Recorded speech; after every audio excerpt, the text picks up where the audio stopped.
Mukunda Jewelers, first ever factory outlet opening soon in Jubilee Hills.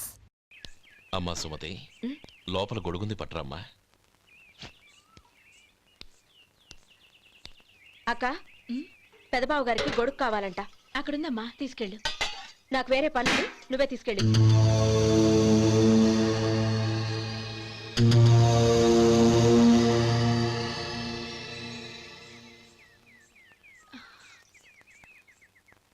బావగారు, ఇదిగోండి గొడుగు.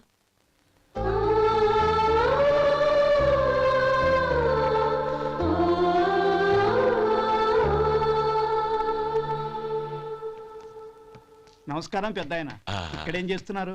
ఏం లేదు, మా ఆఖరి తమ్ముడు శేఖరం డాక్టర్ చదవడం పూర్తయింది. ఇంకో వారం రోజుల్లో వస్తున్నాడు. వాడి కోసం హాస్పిటల్ సిద్ధం చేయిస్తున్నాను. ఎంత మంచి మాట చెప్పారండి. వస్తానండి. మంచిది. అయ్యా, తమరి దయ వల్ల అమ్మాయి పెళ్లి కుదిరింది. అలాగా, మంచిది. వచ్చే నెల 15వ తేదీ ముహూర్తం.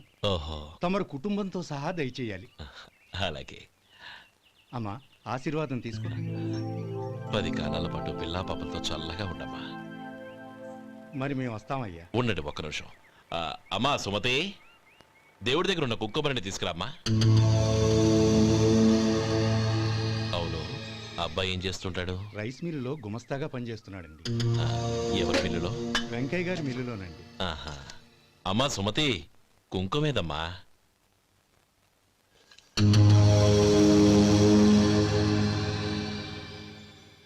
అన్నయ్య,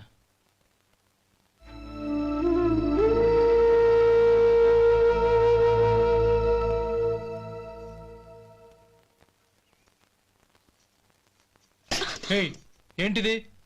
వచ్చిన దగ్గర నుంచి చూస్తున్నాను. అన్న ఏం చెప్పినా పట్టించుకోవేంటి? అసలు మా అన్నయ్య గురించి ఏమనుకుంటున్నావు? ఆయన ఏం చూసుకునే నీకు ఎంత పొగరు? గోపి, ఏంట్రా ఆ మాటలు? అమ్మా, నువ్వు లోపలికెళ్ళు.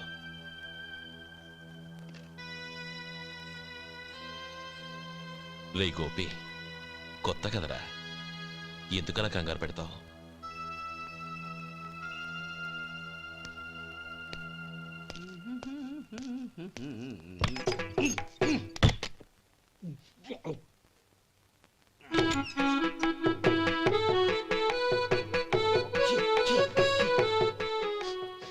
ఏంటయ్యా, ఎలక తెచ్చిన వాసన వస్తుంది? ఎక్కడా? ఇప్పుడే పోయింది.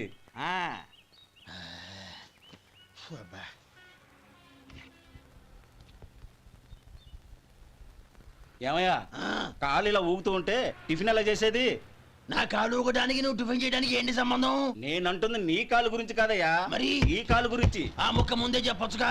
ఉడతలో పిగేసిన తాట్యంకలాగా బొచ్చు నువ్వును. ఒరే సొంటి, ఆడి కింద ఒత్తిట్టు. అలాగే.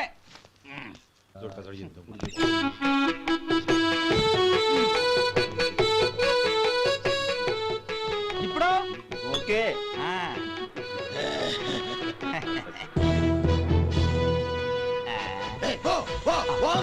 ఎన్నిసార్లు చెప్పాలి నీకు? ఒకసారి ఏదో బుద్ధి లేదు. కడుపు కడదన్నావు, గడి తిన్నావా? పోతకి పో పో పో పో పో. అబ్బా,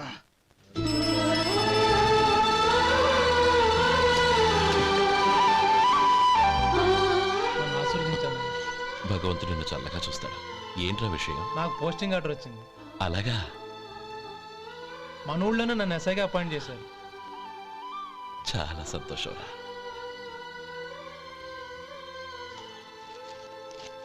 అన్నయ్య, నాకు కాదురా, ముందు మీ ఆవిడికి పెట్టు.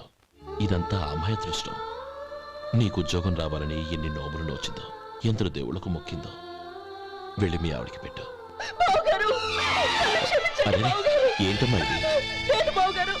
నా మొహం చూస్తే ఎలాంటి పనైనా నాశనం అయిపోతుందని, నేను నష్ట జాతకురాలని మా నాన్న ఎప్పుడు అంటుండేవారు. అదే నా మనసులో నాటుకుపోయింది.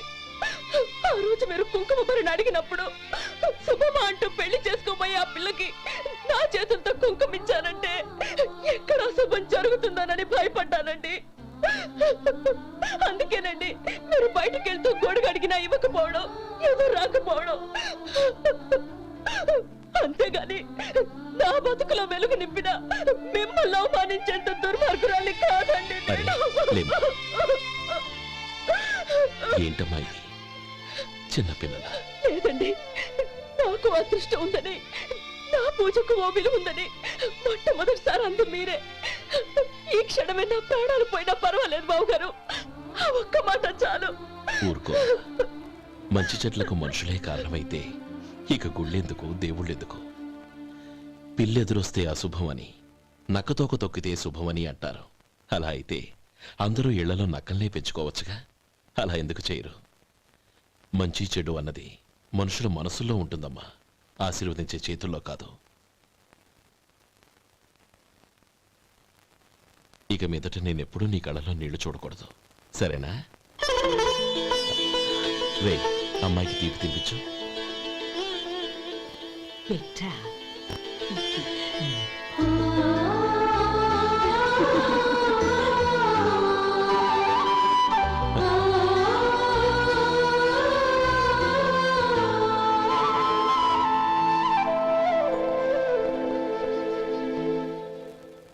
మధు, చిన్నప్పుడు నేను ఒక్కడనే కష్టపడుతున్నానని, నాకు సాయంగా ఉండాలని చదువు అబ్బలేదన్న వంకతో చదువు మానేశావు.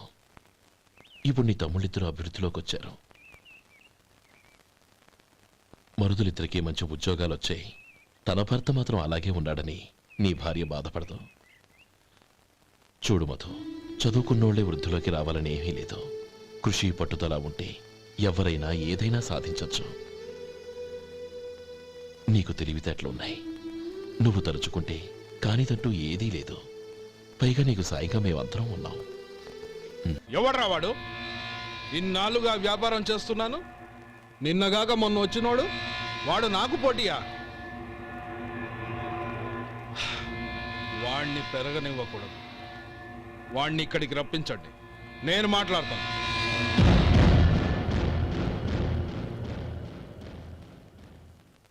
నమస్కారం అండి. ఉమ్, రమ్మన్నారంట? నీ పచ్చళ్ళ కంపెనీ మూసేయాలి. నీకెంత కావాలి? 5 లక్షలు ఇస్తాను, చాలా? 5 లక్షలు కాదు, 50 లక్షలు ఇచ్చినా నా కంపెనీ మూయడం జరగదు. బాగా ఆలోచించుకొని చెప్పు. ఈ వ్యాపారంలో పుట్టి పెరిగినోణ్ణి, నాతో పోటీ పడకు. నా చేతి కింద 6,000 మంది పనిచేస్తున్నారు. ఆంధ్ర మొత్తం నాకు బ్రాంచులు ఉన్నాయి. నేనే మార్కెటింగ్ చేయలేకపోతున్నాను. ఆఫ్టర్ ఆల్ ఒక కుటీర పరిశ్రమలా పెట్టుకొని నువ్వెలా మార్కెటింగ్ చేయగలవు? 6,000 మంది వర్కర్స్ని పెట్టుకుని ఆంధ్ర మొత్తం బ్రాంచీలున్న మీరే నా కంపెనీ చూసి భయపడుతున్నారంటే నా సరుకులో నాణ్యత ఉందనేగా. ఆ నాణ్యత ఉన్నంత వరకు నాకెవరూ పోటీ కాదు. ఈ ప్రపంచంలో నేను ఎక్కడైనా మార్కెట్ చేయగలను. వస్తాను.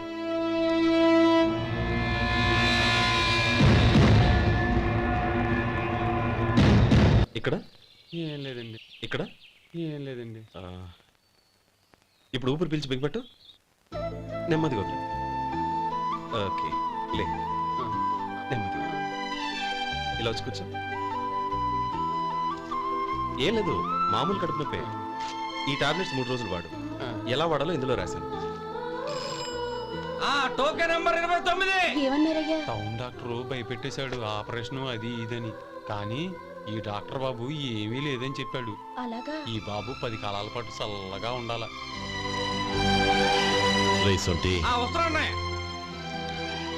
రే, భగవంతుడి దయ వల్ల తమ్ముడు హస్తవాసి మంచిదని అప్పుడే పేరొచ్చిందిరా. తమ్ముడిని దగ్గరుండి జాగ్రత్తగా చూసుకో. పని హడావుల్లో పడి వేళకి భోంచేయడము. అబ్బే అదే లేదన్నయ్య, 1 గంటకల్లా పేషెంట్ కట్టు, భోజనం పెట్టు. అది అలా జాగ్రత్తగా చూసుకో. నేను చూసుకుంటాను కదన్నయ్య, నువ్వు వెళ్ళు. ఆహా.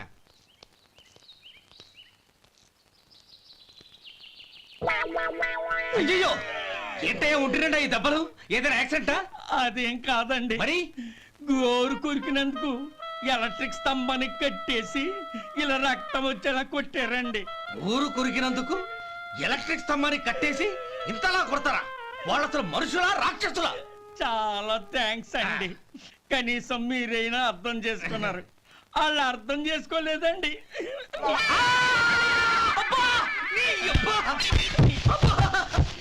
గోరు కొరకడం అంటే ఇదా? నిన్ను కొట్టడం కాదురా, నిలువురా నరికేయాలి. మన 2 ఊర్ల పొలిమేరలో ఉన్న ఈ మల్లికార్జున స్వామి వారి దేవాలయం జీర్ణదశలో ఉందన్న విషయం మీ అందరికీ తెలుసు. ఇన్నాళ్ళు మీ ఊరు వాళ్ళు పట్టించుకుంటారని మా ఊరి వాళ్ళు, మా ఊరి వాళ్ళు పట్టించుకుంటారని మీ ఊరి వాళ్ళు దీన్ని ఇలా వదిలేశారు. ఈ గుడి మీ ఊరికి ఎంత ముఖ్యమో మా ఊరికి అంతే ముఖ్యం. కాబట్టి మన ఇరు గ్రామ ప్రజలు కలిసి దాన్ని బాగు చేయించి కుంభాభిషేకం చేయించాలనే సదుద్దేశంతో ఒక కమిటీని ఏర్పాటు చేశాం. ఈ కమిటీలో 2 గ్రామాలకు సంబంధించిన ప్రముఖులు ఉన్నారు. కమిటీ ప్రెసిడెంట్గా ఎవరిని ఎన్నుకోవాలనే విషయంలో శ్రీ గోపాలరావు గారి పేరు, శ్రీ లక్ష్మీపతి గారి పేరు పరిశీలనలోకి వచ్చాయి. అందువలన మేమందరం బాగా ఆలోచించి తర్జన భర్జనలు చేసిన మీదట శ్రీ గోపాలరావు గారే అన్ని విధాలా ప్రెసిడెంట్ పదవికి అర్హులని ఈ కమిటీ నిర్ణయించడం జరిగింది.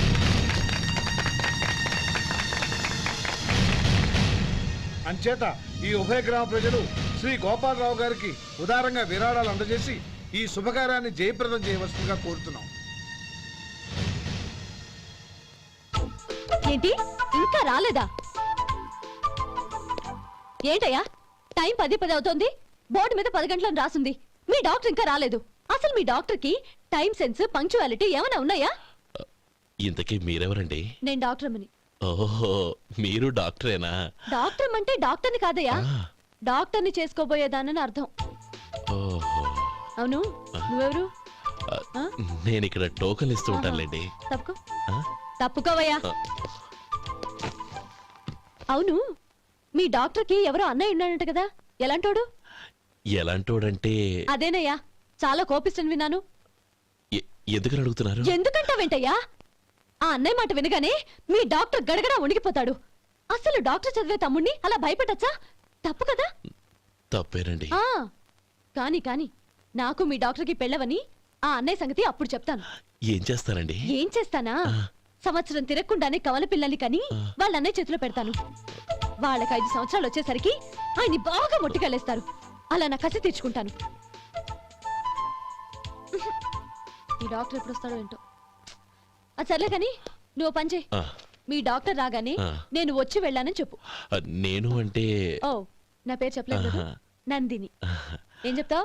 అదేనండి, నందిని గారు వచ్చి వెళ్ళారు అని చెప్తాను. గుడ్, పైకొస్తావు.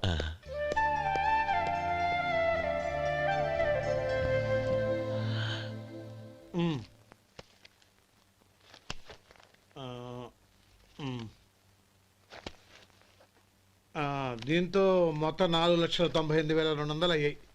పోతే నువ్వు ఇచ్చినంత ఇవ్వలేకపోయినా ఈ దైవకార్యానికి నా వంతు చందా 1800. దీంతో మొత్తం 5 లక్షలు పూర్తయ్యాయి. సరేరా, నేను ఈ డబ్బు తీసుకుని పట్నం వెళ్ళి బ్యాంక్ లో వేసొస్తాను. అలాగే, నేను నీతో వద్దాం అనుకున్నాను రా, అనుకోకుండా సాయంత్రం ఇన్స్పెక్షన్ వచ్చింది. పర్వాలేదులే, వెళ్ళొస్తాను.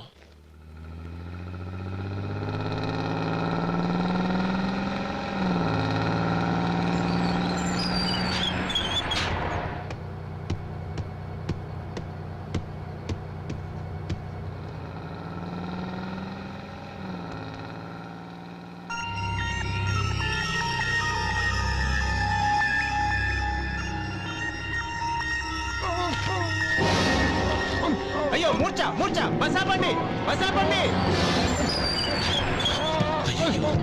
ఇదిగోండి తాళం చేతులు గుర్తి, ఈ తాళాలు చేతిలో పెట్టండి. వీటి వల్ల ప్రయోజనం లేదు. 4 ఖర్చుకోకుండా పళ్ళ మధ్య పెట్టడానికి గట్టిగా అది నోటే ఇవ్వండి. ఇదిగో ఇది చూడండి.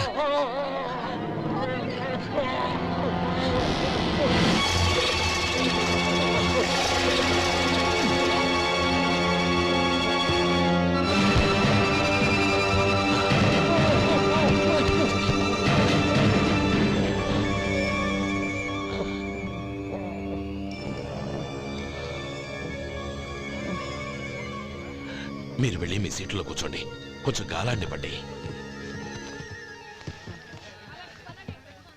ఇప్పుడు ఎలా ఉంది బాబు?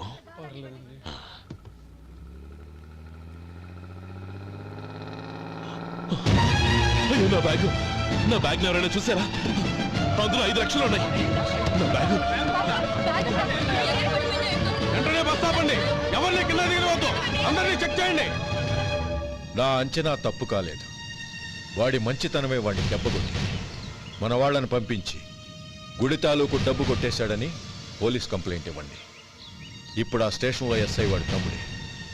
వాడే వెళ్ళి వాడి అన్నయ్యని అరెస్ట్ చేసి వీధుల్లో నడిపించుకు తీసుకురావాలి. అది నేను కళ్ళారా చూడాలి, మనసారా సంతోషించాలి.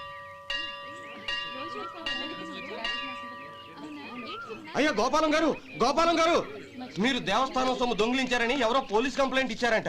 మిమ్మల్ని అరెస్ట్ చేయడానికి మీ తమ్ముడు గారు వస్తున్నారు.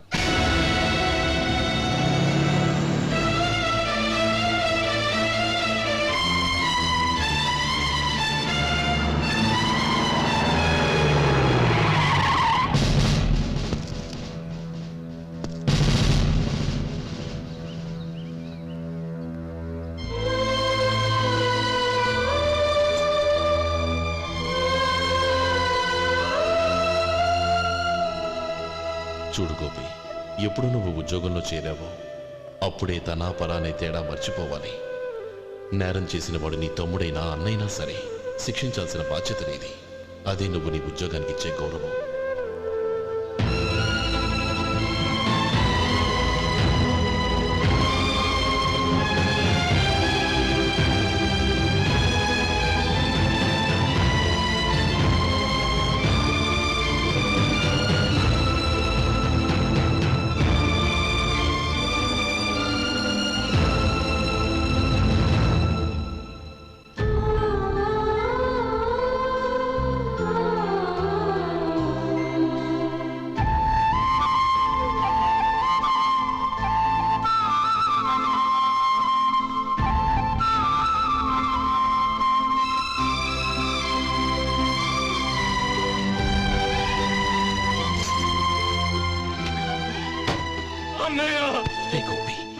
ఏమిట్రా ఇది? నన్ను క్షమించు అన్నయ్య. నేను కోరి ఉద్యోగుల చేరిన మాట నిజమే, కానీ ఇలాంటి పరిస్థితి ఎదురవుతుంది అనుకోలేదు. నా ఒంట్లో ప్రతి రక్త పట్టు నీ భిక్షానన్నయ్య. నిన్ను అవమానపరిచి ఉద్యోగం నిలబెట్టుకునే బదులు నా ప్రాణాలను వదులుకుంటారు, కానీ ఈ పని మాత్రం నేను చేయలేనన్నయ్య.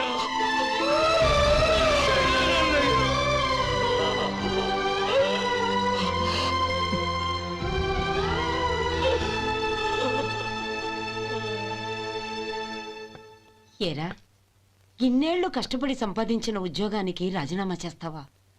కనీసం నీ పెళ్ళాం ఏమనుకుంటుందోనని ఆలోచించావా? ఇందులో అనుకోవడానికి ఉంది మామగారు. ఎండనక వాననక కష్టపడి ఓ తండ్రి కంటే ఎక్కువగా ఈయన్ని పెంచి పెద్ద చేశారు బావగారు. అలాంటి దేవుణ్ణి అరెస్ట్ చేసే ఆ ఉద్యోగం ఈయనకు అవసరం లేదు. బాగుంది. అన్నకు తగ్గ తమ్ముడు, తమ్ముడికి తగ్గ పెళ్ళాం. సరే, మీ ఇష్టం. నానమ్మా, అన్నయ్యడి. నమస్కారం అండి. ఓ నువ్వా? రా కూర్చో. పర్వాలేదండి. ఏంటి ఇలా వచ్చావు? ఆ రోజు నా కంపెనీని మూసేయమన్నారు. ఇప్పుడు నేను మూసేయడానికి సిద్ధంగా ఉన్నాను. దానికి ప్రతిఫలంగా నాకు 5 లక్షలు కావాలి.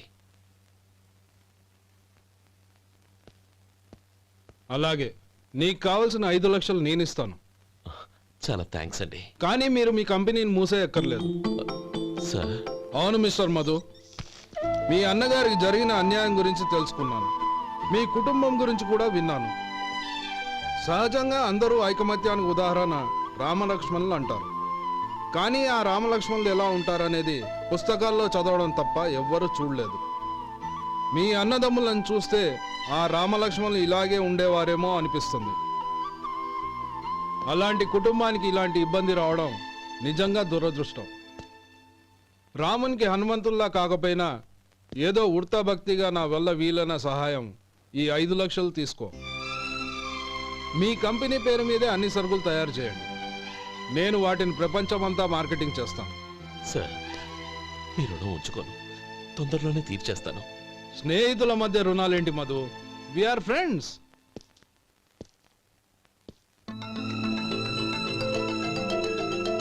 ఏంటే అక్కడ ఆగిపోయావు? రా. నువ్వు మీ అన్నయ్యని అరెస్ట్ చేయడానికి అట్టెళ్ళావు, ఆయన లొంగిపోవడానికి ఇటు వచ్చారు. అవును, యూనిఫామ్ చేత్తో పట్టుకొచ్చావేంటి? సార్, నేను రే, ఈ మాత్రం దానికే బెదిరిపోయి ఉద్యోగం వదులుకుంటావా? నువ్వు ఇలాంటివి ఎన్నో సమర్థవంతంగా ఎదుర్కోవాలి. నిన్ను నేను ఎస్పీగా చూడాలి. అది కాదన్నయ్య. ఇంకేం మాట్లాడకు. ఇన్స్పెక్టర్ గారు, నన్ను లాకప్లో పెట్టండి. ఆగండి సార్, ఆ డబ్బు ఎక్కడికి పోలేదు. నేనే తీసి జాగ్రత్త చేశాను. ఈ విషయం అన్నయ్యకి తెలియక బ్యాగులో డబ్బు కనబడకపోవడంతో అది పోయిందనుకున్నాడు. నేను పట్నం నుంచి వచ్చేసరికి జరిగిన గొడవంతా తెలిసిందే. రే మధు, జరిగిన దానికి నన్ను క్షమించనయ్యా. ఇంటికి వెళ్ళాక అన్ని వివరంగా చెప్తాను. సార్, ఇదిగోండి 5 లక్షలు. ఇది కమిటీ వాళ్ళకి అప్పగించి ఈ కేసు కొట్టేయండి సార్. భలే వాడివయ్యా, తీసినప్పుడు ఒక మాట ఆయనతో చెప్పుండొచ్చుగా. అనవసరంగా పెద్ద ఆయన స్టేషన్ వరకు రప్పించావు. Sorry sir. అన్నయ్య, మీరు ఇంటికి వెళ్ళండి. నేను లెక్క అప్ప చెప్పేసి వస్తానండి. అలాగే. ఎలా దెబ్బ కొట్టాలన్నా కుదరటం లేదు. అయినా వీళ్ళకు ఉన్న పళ్ళంగా 5 లక్షలు ఎలా వచ్చాయి? అదే బావా, నాకు అర్థం కావటం లేదు. నీకు అర్థమైతే ఆశ్చర్యపడాలి కానీ అర్థం కాకపోతే ఆశ్చర్యమే ఉంది.